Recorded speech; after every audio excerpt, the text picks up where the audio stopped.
Hi friends, R4iലേക്ക് എല്ലാവർക്കും സ്വാഗതം. ഇന്നലെ US മാർക്കറ്റ് പോസിറ്റീവിലായിരുന്നു ക്ലോസ് ചെയ്തത്. കഴിഞ്ഞ ദിവസം വന്ന CPI ഇൻഫ്ലേഷൻ ഡാറ്റയ്ക്ക് ശേഷം US ഹോൾസെയിൽ ഇൻഫ്ലേഷൻ ഡാറ്റ വന്നിരുന്നു. അപ്പോൾ ആ ഡാറ്റയും മാർക്കറ്റിന് അനുകൂലമായിട്ടാണ് വന്നത്. ഇയർ ഓൺ ഇയർ ആയിട്ടുള്ള ആ ഒരു ആനുവൽ ഇൻഫ്ലേഷൻ റേറ്റ് കഴിഞ്ഞ മാസം അപേക്ഷിച്ച് 6% എന്ന ലെവലിൽ നിന്നും 5.5% ആയിട്ടും കുറഞ്ഞു. മാർക്കറ്റ് എക്സ്പെക്ട് ചെയ്തത് 6.2% ആയിരുന്നു. അപ്പോൾ കഴിഞ്ഞ ദിവസം വന്ന കൺസ്യൂമർ പ്രൈസ് ഇൻഫ്ലേഷൻ ഡാറ്റയും ഇപ്പോൾ വന്നിട്ടുള്ള ഹോൾസെയിൽ ഇൻഫ്ലേഷൻ ഡാറ്റയും ഈ രീതിയിൽ കുറഞ്ഞു വന്നിട്ടുള്ളത് US ഫെഡ് റിസർവിനെ സംബന്ധിച്ചിടത്തോളം വരും മാസങ്ങളിൽ അവരുടെ ഇൻട്രസ്റ്റ് റേറ്റ് കട്ട് ചെയ്യാനുള്ള ഒരു പ്രചോദനമായിട്ട് അത് മാറാൻ സാധ്യതയുണ്ട്. അപ്പോൾ ഇത് ഗ്ലോബൽ മാർക്കറ്റിൽ ഒരു പോസിറ്റീവായിട്ടുള്ള ഒരു കാര്യമാണ്. അതിൻ്റെ ഒരു ഇമ്പാക്റ്റ് ഇന്ന് ഏർലി മോർണിംഗ് ഇന്ത്യൻ മാർക്കറ്റിലുണ്ടായി. കാരണം നമുക്കറിയാം US ഇൻട്രസ്റ്റ് റേറ്റ് കുറയുമ്പോൾ ഇന്ത്യ പോലെയുള്ള എമേർജിംഗ് മാർക്കറ്റിലേക്ക് FIAസിൻ്റെ ഇൻഫ്ലോ വർദ്ധിക്കാൻ അത് കാരണമാകും. അപ്പോൾ ഇന്ന് നിഫ്റ്റിയിൽ നമ്മൾ 60 പോയിന്റിൻ്റെ ഒരു ഗ്യാപ്പ് അപ്പ് ഓപ്പണിംഗ് ആണ് ഉണ്ടായത്. മാത്രമല്ല ഇൻട്രാഡേയിൽ അത് 24,156 എന്നുള്ള ഹൈ വരെ ക്രിയേറ്റ് ചെയ്യുകയുണ്ടായി. പക്ഷേ പിന്നീട് നമ്മൾ കാണുന്നത് ആ ഒരു 24,200 എന്നുള്ള ഒരു ശക്തമായ റെസിസ്റ്റൻസ് ലെവൽ മറികടക്കാനാവാതെ മാർക്കറ്റ് തുടങ്ങിയെടുത്ത് തന്നെ തിരിച്ചു വന്ന് ക്ലോസ് ചെയ്യാനുണ്ടായത്. അപ്പോൾ ഞാൻ നേരത്തെ സൂചിപ്പിച്ച പോലെ US മാർക്കറ്റ് കഴിഞ്ഞ ദിവസം പോസിറ്റീവിലാണ് ക്ലോസ് ചെയ്തതെങ്കിലും ഇന്ന് നമ്മൾ കാണുന്നത് ഏഷ്യൻ മാർക്കറ്റായിട്ടുള്ള സൗത്ത് കൊറിയയുടെ കോസ്പി ഏകദേശം 6% ഇടിവ് രേഖപ്പെടുത്തി. കൂടാതെ ജപ്പാന്റെ നിക്കയും ഏകദേശം 2 മുതൽ 3% ഇടിവ് രേഖപ്പെടുത്തിയിട്ടുണ്ട്. അപ്പോൾ ഈ കൊറിയയിലെ പ്രമുഖ ചിപ്പ് നിർമ്മാതാക്കളായിട്ടുള്ള SK ഹൈനിക്സ് 11%, സാംസങ് ഇലക്ട്രോണിക്സ് 8% ഇടിഞ്ഞിരുന്നു. അതുപോലെ നിക്കയിലെ പ്രധാനപ്പെട്ട ചിപ്പ് കമ്പനിയായിട്ടുള്ള കയോക്സിയ 13.5%, സോഫ്റ്റ് ബാങ്ക് ഗ്രൂപ്പ് 6.4% തകർച്ച നേരിട്ടതായിട്ട് കാണാം. അപ്പോൾ ഇവിടെ ഇത്തരത്തിലുള്ളൊരു സെൽ ഓഫ് അവിടെ ഉണ്ടാവാനുള്ള ഒരു കാരണം തീർച്ചയായിട്ടും US മാർക്കറ്റുമായി റിലേറ്റഡ് അല്ല എന്ന് വ്യക്തമാണ്. അപ്പോൾ അവിടെ ഉണ്ടായിട്ടുള്ളത് ബാങ്ക് ഓഫ് കൊറിയ 2023 ശേഷം ആദ്യമായിട്ട് അവരുടെ ഇൻട്രസ്റ്റ് റേറ്റ് വർദ്ധിപ്പിച്ചിരിക്കുകയാണ്.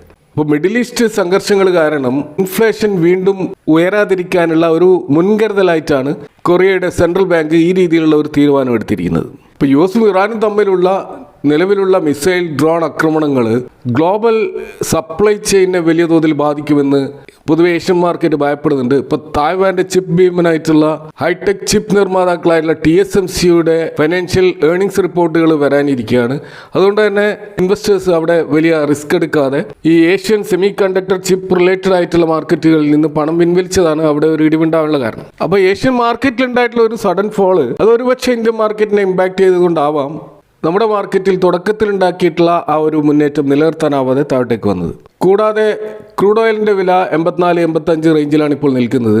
ഇപ്പോൾ നമുക്കറിയാം ഇന്ത്യൻ മാർക്കറ്റിനെ സംബന്ധിച്ചിടത്തോളം 80-ൽ താഴെ ക്രൂഡ് ഓയിലിൻ്റെ വില കുറഞ്ഞാൽ മാത്രമേ നമുക്കൊരു ക്രൂഡ് ഓയിലിൻ്റെ പ്രൈസ് ഹൈക്കിനെ ഭയപ്പെടാത്ത ഒരു മാർക്കറ്റ് കാണാൻ കഴിയും. അപ്പോൾ നിലവിലുള്ള ഹോർമസ് സ്ട്രെയ്റ്റിലുള്ള അവസ്ഥ വളരെ ഗുരുതരമാണ്. കഴിഞ്ഞ 24 മണിക്കൂറിനുള്ളിലെ കണക്കുകൾ പരിശോധിച്ചാൽ അവിടെ ഷിപ്പ് മൂവ്മെൻറ്റ് പൂർണ്ണമായും നിലച്ച അവസ്ഥയിലാണ്. അപ്പോൾ സാധാരണയായിട്ട് ഏകദേശം 80-ലധികം കപ്പലുകൾ കടന്നു പോകുന്ന ഒരു റൂട്ടാണിത്. അപ്പോൾ കഴിഞ്ഞ 24 മണിക്കൂറിൻ്റെ ആ ഒരു ഷിപ്പ് ട്രാക്കർ സൈറ്റുകൾ പരിശോധിച്ചാൽ 5 കപ്പലുകൾ മാത്രമാണ് ഹോർമസ് സ്ട്രെയ്റ്റ് കടന്നുപോയത്. അപ്പോൾ അവിടെ വലിയ ക്രൂഡ് ഓയിൽ ടാങ്കറുകളോ അല്ലെങ്കിൽ LNG കപ്പലുകളോ ഒന്നും തന്നെ കഴിഞ്ഞ 24 മണിക്കൂറിൽ ഇതുവഴി കടന്നുപോയിട്ടില്ല. എന്നാൽ എങ്കിൽ പോലും ക്രൂഡ് ഓയിൽ പ്രൈസ് 85-ന് മുകളിലേക്ക് ഷൂട്ടപ്പ് ചെയ്യാതിരിക്കാനുള്ള ഒരു കാരണം ഈ സൗദി അറേബ്യയും UAEയും തങ്ങളുടെ ആ ഒരു റെഡ് സീ പൈപ്പ് ലൈനുകൾ വഴിയും മറ്റ് ബദലായിട്ടുള്ള മാർഗങ്ങളിലൂടെയും എണ്ണ പുറത്തെത്തിക്കാൻ ശ്രമിക്കുന്നുണ്ട്. കൂടാതെ ഈ ക്രൂഡ് ഓയിൽ പ്രതിസന്ധി രൂക്ഷമായ ഘട്ടത്തിൽ ഡെവലപ്ഡ് കൺട്രീസ് അവരുടെ സ്ട്രാറ്റജിക് ആയിട്ടുള്ള പെട്രോളിയം റിസർവുകളിൽ നിന്ന് മാർക്കറ്റിലേക്ക് എണ്ണ സപ്ലൈ ചെയ്തുകൊണ്ട് അതിൻ്റെ ഒരു ക്ഷാമം ഒഴിവാക്കുന്നുണ്ട്. അപ്പോൾ നിലവിൽ ഇറാൻ US സംഘർഷത്തിൽ ഇറാൻ ഈ മിഡിൽ ഈസ്റ്റിലുള്ള ഓയിൽ ഉൽപ്പാദന കേന്ദ്രങ്ങളെ ലക്ഷ്യമാക്കി മിസൈൽ അയക്കാത്തത് കൊണ്ട് തൽക്കാലം ഇപ്പോൾ ഒരു അപകടാവസ്ഥ ഇല്ലെങ്കിലും അത്തരം ഒരു അവസ്ഥയിലേക്ക് ഇറാൻ പോവുകയാണെങ്കിൽ തീർച്ചയായിട്ടും അത് ക്രൂഡ് ഓയിലിൻ്റെ വില ഷൂട്ടപ്പ് ചെയ്യാൻ കാരണമാകും. അതുകൊണ്ട് തന്നെ അത്തരം ഒരവസ്ഥ ഉണ്ടാവില്ല എന്ന് പ്രതീക്ഷിക്കാം. അപ്പോൾ അവിടെ പീസ് സ്റ്റോക്കിനുള്ള സാധ്യതകൾ അതിനു മുമ്പ് ഉരുത്തിരിയുമെന്നും നമുക്ക് പ്രതീക്ഷിക്കാം. അപ്പോൾ ഇന്നും ഇന്ത്യൻ മാർക്കറ്റ് യാതൊരുവിധ ഡയറക്ഷൻ്റെ സൂചനകളും നൽകാതെ ആ 24,000 ലെവലിൽ ഇങ്ങനെ ചുറ്റിപ്പറ്റി നിൽക്കുകയാണ്. ഇന്നും അഡ്വാൻസ് ചെയ്ത സ്റ്റോക്കുകളും ഡിക്ലൈൻ ചെയ്ത സ്റ്റോക്കുകളും ഓൾമോസ്റ്റ് ഒരേപോലെ നിൽക്കുകയാണ്. അപ്പോൾ US-ന്റെ ഇംപ്രൂവ്ഡ് ആയിട്ടുള്ള എക്കണോമി കാരണം IT സെഗ്മെന്റിൽ ചെറിയൊരു മുന്നേറ്റം ഉണ്ടായി എന്നുള്ളതാണ് വളരെ പോസിറ്റീവായിട്ട് ഇന്ന് ഇന്ത്യൻ മാർക്കറ്റ് നമ്മൾ കാണുന്ന ഒരു കാര്യം. കൂടാതെ ഡൊമസ്റ്റിക് ആയിട്ട് യഥാർത്ഥത്തിൽ വളരെ പോസിറ്റീവായിട്ടുള്ള ചില വാർത്തകൾ ഇന്നലെ വന്നിരുന്നു. കാരണം കേന്ദ്ര ക്യാബിനറ്റ് അംഗീകരിച്ചിട്ടുള്ള 2.19 ലക്ഷം കോടിയുടെ വൻകിട പ്രഖ്യാപനങ്ങൾ ഇന്ത്യൻ സമ്പദ് വ്യവസ്ഥയ്ക്കും അതുപോലെ തന്നെ സ്റ്റോക്ക് മാർക്കറ്റിനും വിവിധ സെക്ടറുകൾക്കും വലിയ കരുത്ത് നൽകുന്നവയാണ്. കാരണം അവിടെ ഏറ്റവും പ്രധാനമായിട്ടുള്ളത് 1.27 ലക്ഷം കോടിയുടെ ഇന്ത്യയുടെ ആ ഒരു സെമി കണ്ടക്ടർ കാപ്പക്സ് ആണ്. ഇന്ത്യയെ ഒരു ആഗോള ചിപ്പ് നിർമ്മാണ ഹബ്ബാക്കി മാറ്റാനുള്ള ഗവൺമെന്റിന്റെ ആ ഒരു ശ്രമം ചിപ്പ് ഡിസൈൻ, ചിപ്പ് ടെസ്റ്റിംഗ്, അതിന്റെ നിർമ്മാണം എന്നിവ നടത്തുന്ന കമ്പനികൾക്ക് ഗുണകരമാകും. ഇത്തരത്തിൽ ഒരു സ്റ്റോക്ക് നമ്മൾ ഫോക്കസിൽ വരുന്നത് CG പവർ ആണ്. അതേപോലെ തന്നെ ടാറ്റ ഗ്രൂപ്പും സെമി കണ്ടക്ടർ മേഖലയിൽ വലിയ ഇൻവെസ്റ്റ്മെന്റ് നടത്തിയ ഒരു കമ്പനിയാണ്. കൂടാതെ ഫോക്സ്കോണുമായിട്ടുള്ള ഒരു അലയൻസിന് ശേഷം സ്വന്തം നിലയിൽ ചിപ്പ് പ്ലാന്റ് തുടങ്ങാൻ വേദാന്തയും ശ്രമിക്കുന്നുണ്ട്. അതുപോലെ ചിപ്പ് ഡിസൈനുള്ള മറ്റൊരു ചെറിയൊരു കമ്പനിയാണ് മോസ് ചിപ്പ് ടെക്നോളജീസും ASM ടെക്നോളജീസും. ഈ സ്റ്റോക്കുകളൊക്കെ ഇപ്പോൾ ലൈംലൈറ്റിൽ വരികയാണ്.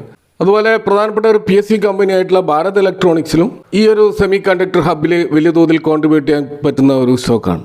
ഇതേപോലെ 62,000 കോടിയുടെ മൊബൈൽ ഫോണുകളുടെയും അതിൻ്റെ കമ്പോണൻസിൻ്റെയും ഡൊമസ്റ്റിക്കലായിട്ടുള്ള നിർമ്മാണം കൂട്ടാനുള്ള PLI സ്കീമും പുറത്തുവിട്ടിട്ടുണ്ട്. അപ്പോൾ അവിടെ തീർച്ചയായിട്ടും ഇന്ത്യയിൽ ഏറ്റവും വലിയ ഇലക്ട്രോണിക് കോൺട്രാക്ട് മാനുഫാക്ചറർ ആയിട്ടുള്ള ഡിക്സൺ ടെക്നോളജിക്ക് അതിൻ്റെ ഗുണമുണ്ടാവും. ആപ്പിൾ, ഷവോമി, സാംസങ് തുടങ്ങിയ വമ്പന്മാരുമായിട്ട് ഓൾറെഡി അസംബ്ലിംഗ് കോൺട്രാക്റ്റുകൾ ഉള്ളത് ഇവർക്കാണ്. അതുപോലെ Kaynes technology, Syrma SGS technology തുടങ്ങിയവയും ഈ ഒരു EMS കാറ്റഗറിയിൽ വരുന്ന കമ്പനിയാണ്.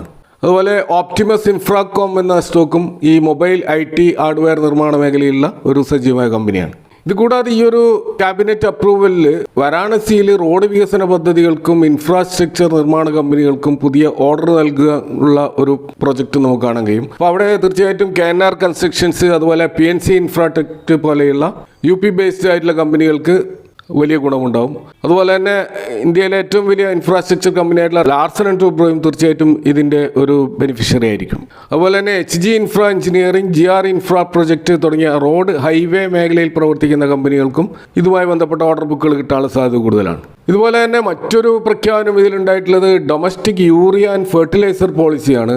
അപ്പോൾ ഇമ്പോർട്ട് കുറച്ച് ഇന്ത്യയിലെ വളം ഉൽപ്പാദനത്തിൽ ഒരു സെൽഫ് സഫിഷ്യൻ്റ് ആക്കാനുള്ള ഒരു നീക്കമാണ് അവിടെ പ്രഖ്യാപിച്ചിട്ടുള്ളത്.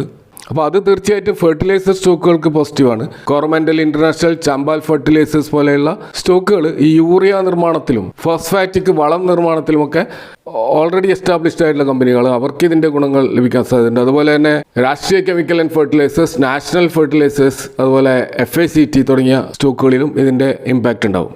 അതുപോലെ ഒഡീഷ, അതുപോലെ ജാർഖണ്ഡ് തുടങ്ങിയ സംസ്ഥാനങ്ങളിൽ മൾട്ടി ട്രാക്കിംഗ് ഉൾപ്പെടെയുള്ള റെയിൽവേ വികസനവുമായി ബന്ധപ്പെട്ടുള്ള ലൈൻ ഇരട്ടിപ്പിക്കലുമായി വൻ ഓർഡറുകൾ വരാൻ സാധ്യതയുണ്ട്. അവിടെ RVNL, ഇർക്കോൺ ഇന്റർനാഷണൽ, അതുപോലെ Bharat heavy electricals, Jupiter wagons, Titagarh rail system, Texmaco rail and engineering തുടങ്ങിയ സ്റ്റോക്കുകളിലൊക്കെ ഇത് പോസിറ്റീവായിട്ട് വരാൻ സാധ്യതയുണ്ട്. പക്ഷേ ഇവിടെ നമ്മൾ ശ്രദ്ധിക്കേണ്ട ഒരു കാര്യം, ഈ ഒരു വാർത്തയുടെ അടിസ്ഥാനത്തിൽ ഒരുപക്ഷെ ഷോർട്ട് ടേമിൽ ഈ സ്റ്റോക്കുകളിലൊക്കെ ഒരു മുന്നേറ്റം ഉണ്ടാകാം. എന്നാൽ ഈ ഒരു പ്രൊജക്റ്റുകളുമായി ബന്ധപ്പെട്ട് വരുന്ന അതിൻ്റെ ഇംപ്ലിമെൻറ്റേഷൻ അത് വളരെ വർഷങ്ങൾ എടുക്കുന്ന കാര്യമായിരിക്കും. അല്ലാതെ ഷോർട്ട് ടേമിൽ ഈ ഒരു വാർത്തകളുടെ അടിസ്ഥാനത്തിൽ മുന്നേറ്റം ഉണ്ടാകുമെന്ന് നമ്മൾ ഒരിക്കലും പ്രതീക്ഷിക്കരുത്. അതുപോലെ തന്നെ Q1 റിസൾട്ടുകൾ നടന്നുകൊണ്ടിരിക്കുന്ന ഒരു സീസണാണ്. ഇപ്പോൾ ഇന്ന് നമ്മൾ കാണുന്നത് നിഫ്റ്റി 500 സ്റ്റോക്കുകളിൽ വമ്പിച്ച മുന്നേറ്റം നടത്തിയ ഒരു സ്റ്റോക്കാണ് MRPL, Mangalore refinery and petrochemicals limited. അപ്പോൾ ഇതിൻ്റെ റിസൾട്ട് വന്നിരുന്നു. അപ്പോൾ അതിനുശേഷം 10% ഒരു മുന്നേറ്റത്തോടെയാണ് സ്റ്റോക്ക് ക്ലോസ് ചെയ്തിരിക്കുന്നത്. അപ്പോൾ ഇയർ ഓൺ ഇയർ സെയിൽസിൽ 120% വമ്പിച്ച വളർച്ചയും പ്രോഫിറ്റിൽ 315% വളർച്ചയും കാണാം. അപ്പോൾ ഈ കമ്പനിയുടെ ആ ഒരു ക്രൂഡ് ഓയിൽ റിഫൈനറിയുമായി ബന്ധപ്പെട്ട് അവരുടെ പ്രൊഡക്ഷൻ വലിയ തോതിൽ വർദ്ധിച്ചിട്ടുണ്ട്. കൂടാതെ മുൻകാലങ്ങളിൽ വിതരണം ചെയ്ത ചില പെട്രോളിയം ഉൽപ്പന്നങ്ങൾക്ക് വില പരിഷ്കരിച്ചതുമായി ബന്ധപ്പെട്ടിട്ട് ഇവർക്ക് ഏകദേശം 470 കോടിയോളം രൂപയുടെ ഒരു വൺ ടൈം ലാഭം ഉണ്ടായിട്ടുണ്ട്. അപ്പോൾ ഈ ഒരു അമേസിംഗ് ആയിട്ടുള്ള റിസൾട്ട് വന്നിട്ടുള്ളത് ആ വൺ ടൈം ഗെയിനിൻ്റെ അടിസ്ഥാനത്തിലാണ്. എന്നാൽ വൺ ടൈം ഗെയിനിൻ്റെ സഹായം ഉണ്ടെങ്കിൽ പോലും ഇവരുടെ ഓപ്പറേറ്റിംഗ് എഫിഷ്യൻസിയിലും അതുപോലെ തന്നെ ഉൽപ്പാദനത്തിലും നല്ല പ്രകടനം തന്നെയാണ് ഇവർ കഴിഞ്ഞ ക്വാർട്ടറിൽ കാഴ്ചവെച്ചിരിക്കുന്നത്.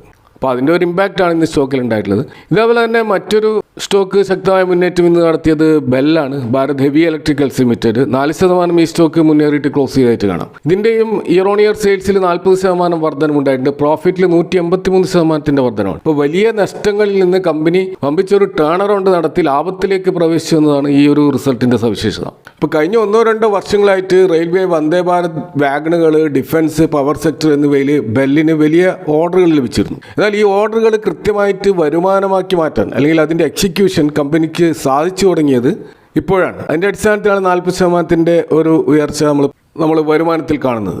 കൂടാതെ ഇന്ത്യയിലെ വൈദ്യുതി ആവശ്യകത റെക്കോർഡ് നിരക്കിൽ ഉയർന്നതോടെ തെർമൽ പവർ പ്ലാന്റുകളുടെ ആ ഒരു ഇന്നൊവേഷൻസിനും അതുപോലെ പുതിയ ഓർഡറുകൾക്കുമായും വലിയ തുകകൾ നീക്കിവെക്കപ്പെട്ടിരുന്നു. അപ്പോൾ അതുകൊണ്ട് തന്നെ ഇവരുടെ ആ ഒരു റവന്യൂവിൽ പവർ സെഗ്മെൻറ്റ് ഇത്തവണ മികച്ച കോൺട്രിബ്യൂഷനാണ് നൽകിയിരിക്കുന്നത്. എന്നാൽ ക്വാർട്ടർ ഓൺ ക്വാർട്ടറിൽ ബെല്ലിൻ്റെ റിസൾട്ടിൽ ഒരു ഇടിവ് നമുക്ക് കാണാൻ കഴിയും. അപ്പോൾ അതൊരു സീസണൽ എഫക്റ്റാണ്. അതായത് സാമ്പത്തിക വർഷത്തിൻ്റെ അവസാനമായിട്ടുള്ള ജനുവരി മാർച്ച് സമയത്ത് കമ്പനികൾ തങ്ങളുടെ പ്രൊജക്റ്റുകൾ വേഗത്തിൽ തീർക്കുകയും വൻതോതിൽ ബില്ലിംഗ് നടത്തുകയും ചെയ്യും. എന്നാൽ പുതിയ സാമ്പത്തിക വർഷം ആരംഭിക്കുമ്പോൾ സ്വാഭാവികമായിട്ടും ഇത്തരം ആക്ടിവിറ്റീസ് കുറയുകയും അപ്പോൾ അവിടെ ബിൽ റിസീവബിൾസ് വലിയ തോതിൽ ഇപ്പോൾ വർദ്ധിക്കുന്നത് കൊണ്ടാണ് ക്വാർട്ടർ ഓൺ ക്വാർട്ടറിൽ ഒരു ഇടിവ് നമ്മൾ കാണുന്നത്. ഇതേപോലെ ഇന്ന് ശക്തമായി മുന്നേറിയ മറ്റൊരു സ്റ്റോക്ക് നമ്മൾ കാണുന്നത് ഏകദേശം 8% റാലി നടന്ന MB ഫോട്ടോ വോൾട്ടായിക് പവറാണ്. അപ്പോൾ ഇത് സ്റ്റോക്കിൻ്റെ പ്രൈസ് ഒരു ഘട്ടത്തിൽ 10% ഉയർന്ന് അതിൻ്റെ പുതിയ 52 വീക്ക് ഹൈ ക്രിയേറ്റ് ചെയ്തിരുന്നു. അപ്പോൾ ഇവരുടെ ആ ഒരു റിസൾട്ടിൽ സെയിൽസിൽ 51%, പ്രോഫിറ്റിൽ 103% ഇയർ ഓൺ ഇയർ വളർച്ച ഉണ്ടായിട്ടുണ്ട്. അപ്പോൾ ഈ ഒരു ക്വാർട്ടറിൽ മാത്രം കമ്പനിക്ക് പുതുതായിട്ട് 1.48 ഗിഗാവാട്ടിൻ്റെ പുതിയ ഓർഡറുകൾ ലഭിച്ചിട്ടുണ്ട്. ഇതോടെ കമ്പനിയുടെ മൊത്തം ഓർഡർ ബുക്ക് 9 ഗിഗാവാട്ട് എന്ന റെക്കോർഡ് നിലവാരത്തിലേക്ക് ഉയർന്നിട്ടുണ്ട്. അപ്പോൾ അതുകൊണ്ട് തന്നെ വരും വർഷങ്ങളിൽ കമ്പനിയുടെ ആ ഒരു വരുമാന വളർച്ച സുരക്ഷിതമായിരിക്കുമെന്ന് പൊതുവെ ഇൻവെസ്റ്റർ കണക്ക് കൂട്ടുന്നു. അതാണ് ഈ സ്റ്റോക്കിൽ ഇപ്പോൾ ഒരു മുന്നേറ്റം നമ്മൾ കാണുന്നത്. എന്നാൽ സമ്മിശ്രമായിട്ട് റിസൾട്ട് വന്ന ഒരു സ്റ്റോക്കും നമുക്കിന്ന് കാണാൻ കഴിയും. അത് ഏഞ്ചൽ വൺ ആണ്. ഇന്ന് ഏഞ്ചൽ വണ്ണിൻ്റെ റിസൾട്ട് വന്നതിന് ശേഷം ഇപ്പോൾ ഏകദേശം 3% ഒരു ഇടിവാണ് ഈ സ്റ്റോക്കിൽ ഉണ്ടായിട്ടുള്ളത്. ഇപ്പോൾ സ്റ്റോക്കിൻ്റെ ഇയർ ഓൺ ഇയർ സെയിൽസിൽ തകർപ്പ് മുന്നേറ്റം തന്നെയാണ്. സ്റ്റോക്കിൻ്റെ ഇയർ ഓൺ ഇയർ വളർച്ച തകർപ്പനാണ് നമുക്ക് കാണാൻ കഴിയും. കാരണം ഇയർ ഓൺ ഇയർ സെയിൽസിൽ 25%, പ്രോഫിറ്റിൽ 102% വളർച്ച ഉണ്ടായിട്ടുണ്ട്. പക്ഷേ ക്വാർട്ടർ ഓൺ ക്വാർട്ടർ റിസൾട്ട് വളരെ മോശമാണ്. അവിടെ 27% ഇടിവുണ്ടായിട്ടുണ്ട്, സെയിൽസിലും 2% ഇടിവുണ്ടായിട്ടുണ്ട്. അപ്പോൾ ഇവിടെ ഈ റീറ്റെയിൽ മാർക്കറ്റിലെ ട്രേഡിംഗ് വോളിയത്തിൽ എക്കാലവും ഒരേ വേഗത നിലനിർത്താൻ കഴിയില്ലെന്ന വലിയൊരു മുന്നറിയിപ്പാണ് ഈ റിസൾട്ട് നൽകുന്നത്. അപ്പോൾ കഴിഞ്ഞ ക്വാർട്ടറുകൾ നല്ല റിസൾട്ട് വന്നിട്ടുണ്ടെങ്കിലും ഭാവിയിൽ ഈ ഒരു റിസൾട്ട് പ്രൊഡ്യൂസ് ചെയ്യാൻ കഴിയില്ല എന്നുള്ള ഒരു പ്രതീക്ഷയാണ് ഇപ്പോൾ മാർക്കറ്റിലുള്ളത്. അപ്പോൾ ഇത് ഏഞ്ചൽ വണ്ണിൽ മാത്രമല്ല മറ്റ് സ്റ്റോക്കുകളിൽ ഇതിൻ്റെ ഇമ്പാക്റ്റ് ഉണ്ടായിട്ടുണ്ട്. ഇപ്പോൾ ക്യാപിറ്റൽ മാർക്കറ്റിലുള്ള സ്റ്റോക്കുകൾ, പ്രത്യേകിച്ച് മാർക്കറ്റുമായി നേരിട്ട് ബന്ധമുള്ള കമ്പനികൾ, ഇപ്പോൾ ഷെയർ ബ്രോക്കേഴ്സ്, മ്യൂച്വൽ ഫണ്ട് കമ്പനികൾ, സ്റ്റോക്ക് എക്സ്ചേഞ്ചുകൾ, ഡെപ്പോസിറ്ററുകൾ, വെൽത്ത് മാനേജ്മെൻറ്റ് കമ്പനികൾ, അതുപോലെ ക്യാംസ്, ഫിൻടെക് പോലെയുള്ള ടെക്നോളജിക്കൽ കമ്പനികൾ, ഈ സ്റ്റോക്കുകളിലൊക്കെ ഇന്ന് 3% മുതൽ 6% വരെ ശക്തമായ ഇടിവ് നടന്നതായിട്ട് കാണാം. അപ്പോൾ മാർക്കറ്റിൻ്റെ ആ ഒരു റീറ്റെയിൽ പാർട്ടിസിപ്പേഷനും ട്രേഡിംഗ് വോളിയവും കുറയുന്നു എന്നുള്ളത് പല റിസർച്ചിൻ്റെ അടിസ്ഥാനത്തിൽ റിപ്പോർട്ടുകൾ വന്നുകൊണ്ടിരിക്കുകയാണ്.